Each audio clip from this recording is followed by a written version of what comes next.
Sheikh Jalali Bukhari വലിയല്ലാ.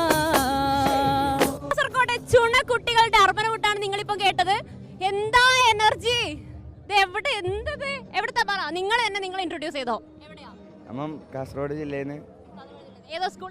PMSA PTS VHS കൈക്കോട്ട് കടവ് school. എത്ര മാസത്തെ പ്രാക്ടീസ് ആണ് നിങ്ങൾ? ഏകദേശം 3.5 മാസം 4 മാസം. 3.5 മാസമായി. എങ്ങനെ ഉണ്ടായിരുന്നു പെർഫോമൻസ്? നല്ല രീതിയിൽ പെർഫോം ചെയ്യാൻ പറ്റി. എ ഗ്രേഡ് കിട്ടിയില്ലേ? പിന്നല്ല, ഈ പെർഫോമൻസിന് എ ഗ്രേഡ് കിട്ടത്തില്ല പിന്നെ ആർക്കല്ലേ കൊടുക്കുക? എങ്ങനെ ഉണ്ടായിരുന്നു?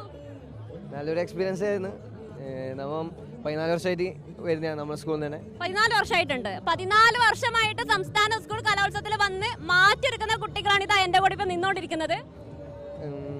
നമ്മളെ പഠിപ്പിക്കുന്ന പറഞ്ഞാൽ സജ്ജാദ് വടകര, ഹാഫിസ് എന്നിവരാണ്. അപ്പോൾ പറഞ്ഞാൽ 14 നമ്മളെ കഷ്ടപ്പാടും എല്ലാം കൊണ്ടാണ് ഇവിടെ എത്തിയതെന്ന് പറയാം. 4 മാസം എടുത്തു എന്ന് പറഞ്ഞു. അപ്പോൾ ഈ 4 മാസത്തെ ആ കഷ്ടപ്പാടൊന്ന് ആൾക്കാർക്ക് പറഞ്ഞു. നല്ല കഷ്ടപ്പാടായിരുന്നു. രാവിലെ വന്നാൽ പിന്നെ രാത്രി അല്ലെങ്കിൽ വൈകുന്നേരമാണ് പോകുന്നത്. സ്കൂളിൽ നിന്ന് ഉച്ചയ്ക്ക് ഞാൻ രാത്രി വരെ പ്രാക്ടീസ് ഉണ്ടാവും. 4 മാസം അങ്ങനെ തുടർച്ച ചെയ്തത്. നമ്മുടെ മെയിൻ പാട്ടുകാരൻ ഇവിടെ ഉണ്ട്. പാട്ടുകാരൻ നമുക്ക് ഒരിക്കലും മിസ്സാവാൻ പാടില്ല. എന്താ പേരെന്താ? അസ്ഹർ. എങ്ങനെ ഉണ്ടായിരുന്നു ഇന്നത്തെ പരിപാടി? എങ്ങനെ ഉണ്ടായിരുന്നു? പരിപാടി നല്ല ഉഗ്രനായിരുന്നു. ഇഷ്ടായി? തിരുവനന്തപുരം ഇഷ്ടമായോ? തിരുവനന്തപുരം ആദ്യമായിട്ടാണോ? ആദ്യമായിട്ടല്ല, ഇതിന് മുമ്പ് വന്നിട്ടുണ്ട്. അപ്പോൾ ഇത് മൊത്തത്തിൽ ഈ പരിപാടി കളർ എങ്ങനെയുണ്ട്? ഉഗ്രം തന്നെ. എന്താ എങ്ങനെ ഉണ്ടായിരുന്നു പരിപാടി? പരിപാടി നല്ല പരിപാടിയായിരുന്നു, ഇഷ്ടപ്പെട്ടു. നിങ്ങൾ വിചാരിച്ചോളൂ നിങ്ങൾക്ക് പെർഫോമൻസ് ചെയ്യാൻ പറ്റുമോ?